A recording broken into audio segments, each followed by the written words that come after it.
Well, Summer Festival, welcome back to Behind the Video. I have two special guests with me today. I have Kelly Houlihan and Marty McTeague. Say hi, friends. Hello. Hi.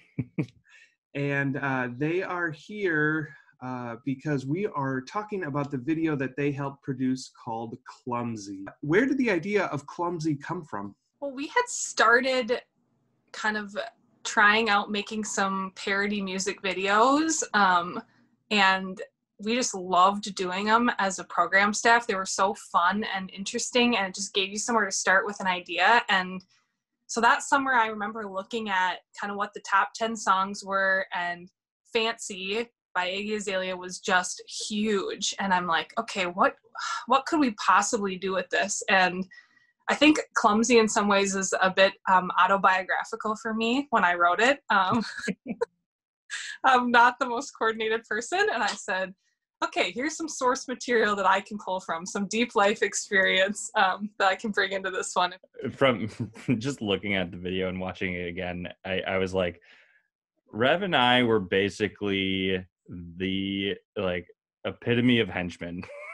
Like we just looked kind of similar and dressed up really silly in those, why were we wearing football pants? I think you two were 50% backup dancer, 50% hype men. That's how I like to think of you. I definitely remember us realizing that in the song there's that hey, and that's why we just started doing this. And that was just I remember filming, when we were filming that, it was multiple takes of us trying to get in sync doing this, and we just couldn't do it. If you watch it again, we're definitely out of sync multiple times just trying to oh man, it's so good. I think too, if you watch the part where the two of you picked me up, the very end of that, I'm pretty sure I'm falling. I'm pretty sure I'm going down. Rev is way taller than I am. I always thought some of the fun about making these videos, and now that we're all in quarantine all the time, is you can make some great stuff without having a lot of resources. We didn't have a music video studio or anything like that. We had a back parking lot and someone's house, but we just decided to get creative and see what we could make. And I agree, I thought it turned out awesome. There's two parts of the video that I love, and the first is Marty and Rev's faces when they do the take, they do the takes to the camera. So it's screw into my finger, ouch. Oh my, they both have. I think Marty, yours is when the volleyball hits you in the head, then you're just so ridiculous.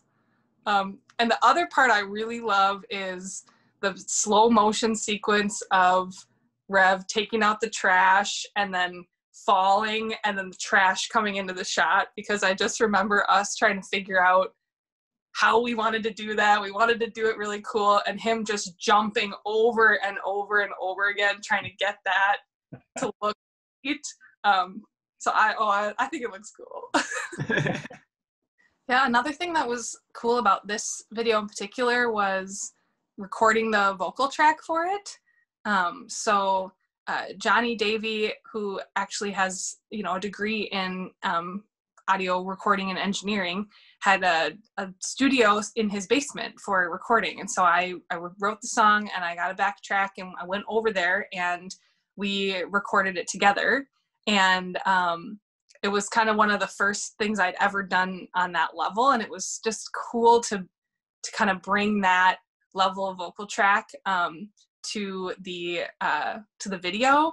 And kind of a fun fact about it is that Johnny actually laid auto-tune in of my voice. So it is me singing, but then there's, auto-tune that was so big at that time. There's a point when we were recording and I sang and my voice had a little bit more vibrato, which kind of is the shaking sound that you hear. But then when we put auto-tune on it, it sounded really strange. So we had to re-record it, and I worked really hard to not have any of that kind of stuff in there, because then the auto-tune like worked better on it. So if you listen, you can kind of hear it's got that auto-tune sound on it. I'm so clumsy, you already know. I trip down the stairs and back up them again. Well, I wanted to thank both of you for your years of being on program team and your friendship to me and your friendship to Summer Festival Camp. I'm just so thankful that you would sit down and tell us a little bit about behind the scenes. And the other big thing I'm grateful for is both of you are financial supporters of Summer Festival in addition to giving of your time, which just means the world to me. And I just wanted to ask, why do you choose to support Summer Festival in this way?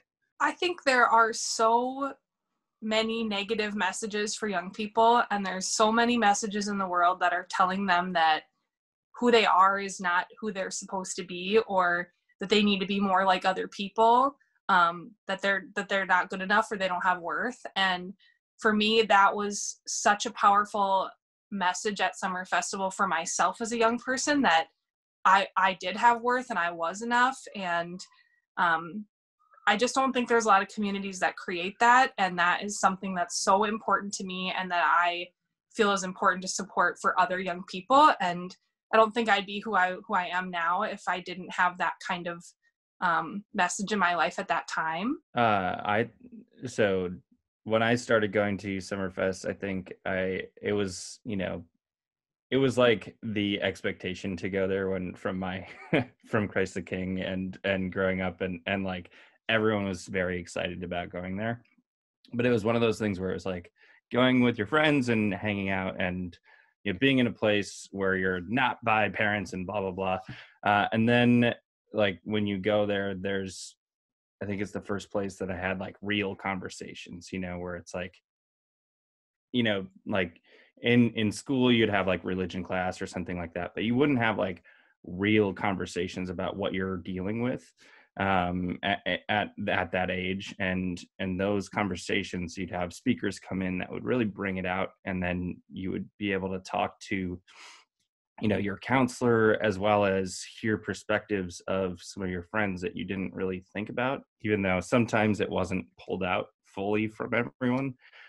So that was incredible. And seeing that obviously like just made me like dive in and be like, all right, I need to go back and I need to keep going for something that's so huge and impactful for people. I think is great. So well, thank you both for supporting Summer Festival in all the ways that you do, and thanks for taking time to be on this video.